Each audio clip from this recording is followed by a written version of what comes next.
says the fat man. The man is very fat.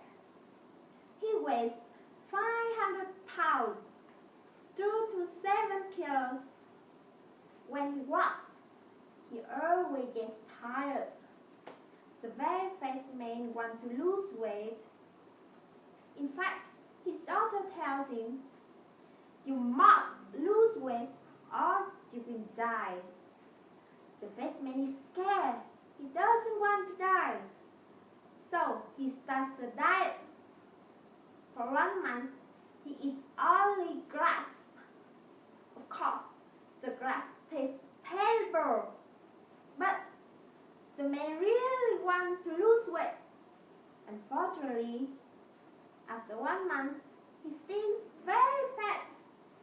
He doesn't lose any weight, not one.